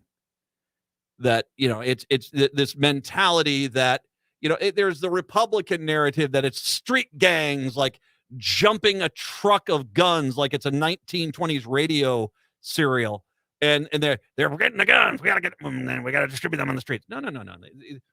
Most of these guns are purchased at regular firearm stores. And they're purchased there. And then suddenly it's purchased in, say, Fargo. And suddenly that gun is being used in a crime in Minneapolis. And so they go back and say, well, what happened to the gun? And the guy looks and says, well, I don't know. That gun got stolen. And there really is no consequence for that. And I think it's pretty clear, when you see the same guy in the same store buying gun after gun after gun, that's what's happening. Is that guy, it's not stolen. I mean, there isn't. I mean, maybe one or two of them, sure. But the vast majority, it's a way for them to make some money. I know a friend that can basically, I probably can sell this to someone down in the cities and off the records and off the books. And then all of a sudden, the gun gets used in the crime. All you have to do is say, it was stolen from my car. I have no idea what happened to that gun. Now, this is why one of the things I want to see get passed in the state is a mandatory requirement that if a gun is stolen, that the person has to report that within 2 weeks to their local law enforcement. I think that is a minimal thing that we should do, because that, first of all, shouldn't the police know when someone has a gun that's been stolen? I mean, they're deadly, they're dangerous. It is something that is, we should know exactly where all those guns are. And, this whole notion of, it's the 9th gun I've had that somehow got stolen out of my truck. I better start learning how to lock those doors. They play us as stupid because the system allows them to play us as stupid. And I think you need to clamp down on that. Because, they're not freaking toys. They're guns. And this is not stopping anyone from having one. This doesn't stop you from buying one. It doesn't stop you from, if you want to do carry and conceal like it is. What it does is say you have a responsibility if a gun you have is stolen to report it. Not this after the fact crap. What do you mean that was used in a shootout in the cities? That gun was stolen from my truck 3 years ago. I think it's a bare minimum rule. Like I said, we know where these guns are coming from. In Chicago, people in Indiana buy them, run them up into the city. It's not some heist on the highway. We got a semi full of guns. No, it's not that. They're guns that are sold in regular gun stores. And suddenly, all of a sudden, the way that they're talking, you would think to yourself, my God, there must be an epidemic of gun theft in rural America. And maybe we should clamp down on that. But the reality is I don't think a lot of it is theft. Some of it, sure. A lot of it isn't. It's a way for people to make a few bucks off the side. And if you get caught with this, you don't know me. A Fleet Farm store manager reported asking whether the retailer should cut off a handgun sales to a man whose 2021 straw buying spree included a gun fired in the St. Paul mass shooting months later, according to new filings for the state lawsuit against the company. Minnesota Attorney General Keith Ellison sued Fleet Farm in 2022, accusing it of negligence for not doing enough to stop straw buyers at its Minnesota stores. As discovery in the litigation neared at the end of this month, Ellison's office flagged a new disclosure that a Blaine store manager at the time questioned the sale of handguns to Jerome Horton. Horton purchased 24 firearms from various Fleet Farm stores during a 4-month period in 2021. Yeah, that doesn't seem weird at all. A Mossberg MC2C 9mm pistol Horton bought on July 31st in Blaine of 2021 in Blaine eventually reached the hands of Devondre Travon Phillips, who had a prior felony conviction and made him ineligible to possess a firearm. Phillips used the gun in a shootout inside the 7th Street Park Bar in St. Paul in October 21. One woman was killed. 14 others were injured by gunfire that night, just before an August 2 deadline for discovery in Minnesota's lawsuit against Fleet Farm. The company turned over a Blaine store incident report with a narrative from the store manager related to Horton's July 31st, 2021 transaction.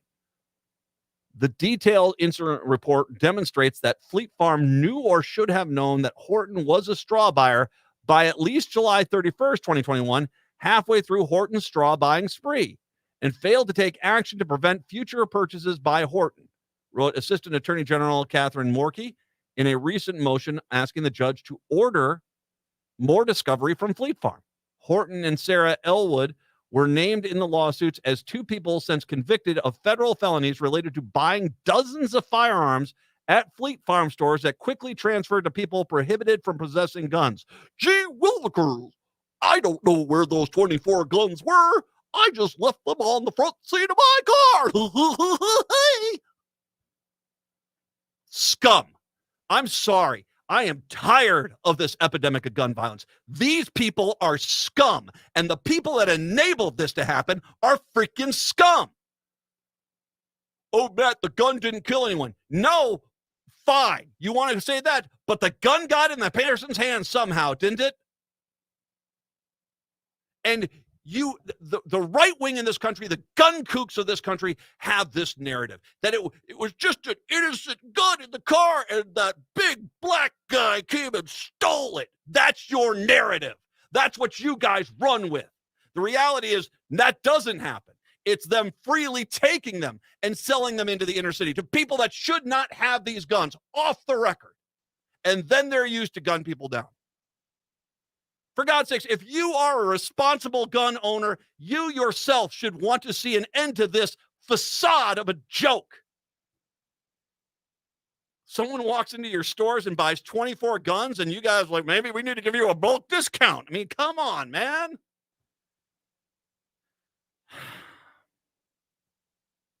This is sickening. We have an epidemic of gun violence in this country, an absolute epidemic. And until we take it seriously, and that means basically we know how a lot of the guns are getting there, yet we don't have people with the guts to stop it because they're afraid the gun owners might come out and be like this. Once again, you making mandatory rules to report a theft doesn't stop anyone from having a gun.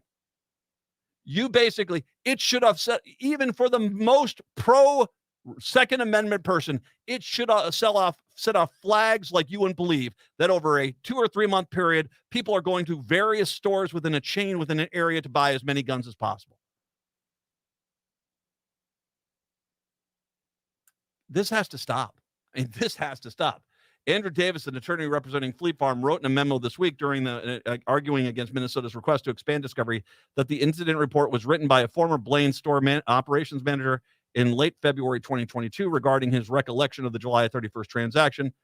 Though the report is redacted, Davis described it as a summary of documents the manager reviewed as part of the sale, and that this belief that he e-scanned information with Fleet Farm's firearm specialist seeking input on whether any future sales to Horton should be stopped. The manager recalled that he never got a response back from the specialist. Of course not. Davis wrote, and the manager also wrote that the employee who sold the firearms to Horton did not have any reason to believe that this could be a straw purchase.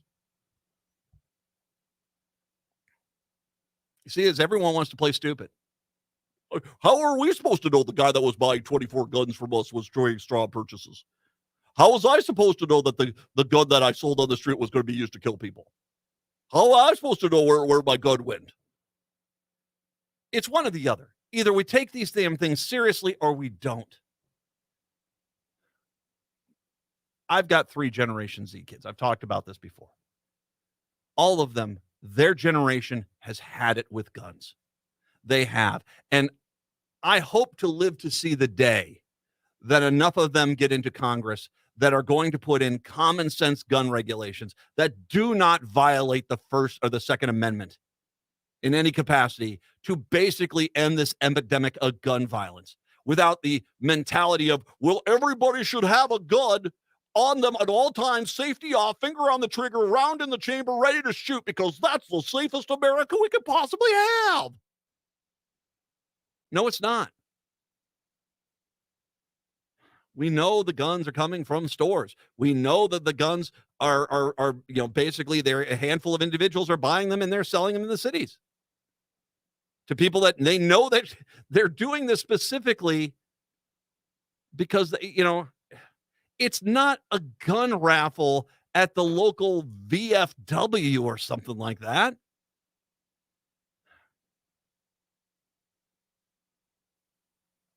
I got to tell you, I'm very glad Keith Ellison is going for this because there's a lot of people that don't have the guts to do something like this.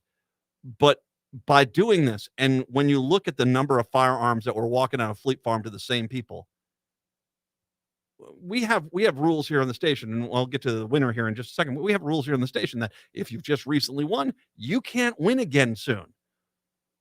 We don't just sit here and say, well, Bob from Minneapolis and Bob from Minneapolis and Bob from Minneapolis and Bob from Minneapolis and Bob from Minneapolis and Bob from Minneapolis. And when someone says to me, it's like, wow, that Bob from Minneapolis wins all the contests. We sit there like, are they? Oh, I don't know. I don't hear names. And our new winner's Bob from Minneapolis. I mean, we have standards here with just the handful of giveaways we do that seem to be far more freaking stringent than Fleet Farm has with the amount of guns that they sell. And those are guns. Those are freaking guns.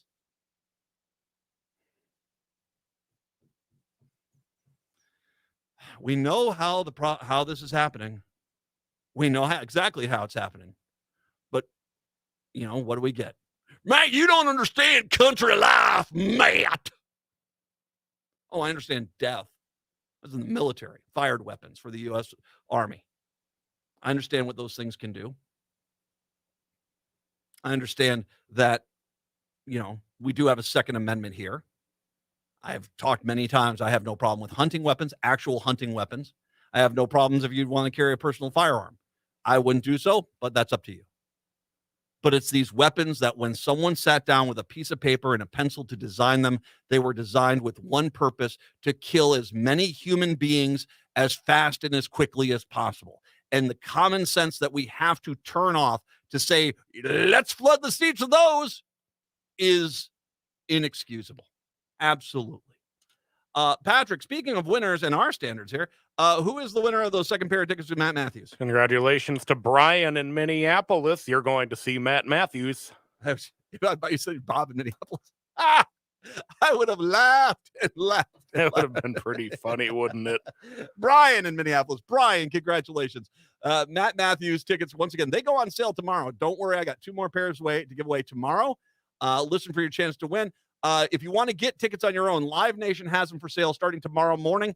And then, once again, the concert, the Bougie Got a Budget tour, that is at the State Theater in January. So some good warm laughs in the cold time of the year. 952-946-6205, 952-946-6205. Let's take a break. Come on back. One more segment before we're out of here. It is the Matt McNeil Show here on your Thursday.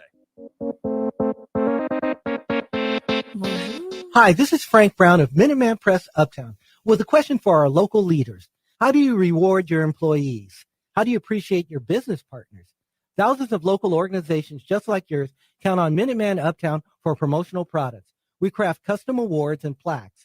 We print your logo on apparel, office supplies, and thousands of other items. Minuteman Uptown helps you reward employees and stay top of mind with customers and vendors. We print everything. Contact us today at mpuptown.com. Hi, Matt McNeil here. I've had people ask if my son Charlie took our RAV4 from Rudy Luther Toyota on a cross-country road trip, and indeed he did. He headed west and saw the national parks of South Dakota, Montana, Utah, California, Arizona, Colorado, and then back home. He drove 5,000 miles. The RAV4 performed great, and he had a fantastic time. Not only was the RAV4 great on long highway stretches, but it easily handled the back roads too. And with the RAV4 hybrid, the fuel efficiency was incredible, saving him a ton. Test drive the RAV4 today at Rudy Luther Toyota, 5 miles west of Minneapolis on 394. Hi, this is Philip Anthony, the host of the Downright Upright Show, which airs every Saturday at 5 p.m. I interview many interesting Minnesotans and listen to their ideas on how they plan to improve the lives of members of the LGBTQ community and our wider Minnesota community, and then to hear their opinions on current events. Remember, you can listen to the Downright Upright Show with Philip Anthony every Saturday at 5 p.m. on radio or wherever you listen to podcasts. So come and join me and continue being fantabulous. You want to feel important. You want to be part of something bigger, something that matters and that you can help change things. You want to feel like you belong. We felt that way too. I'm Sergeant First Class Chris Urick from Glencoe, Minnesota, and that's why we did something about it. We aren't just Minnesota Army National Guard soldiers. We are people just like you, and together we can make a difference. Take on your legacy. Visit nationalguard.com/MN to find out more. Sponsored by Minnesota Army National Guard, aired by the Minnesota Broadcasters Association and this station.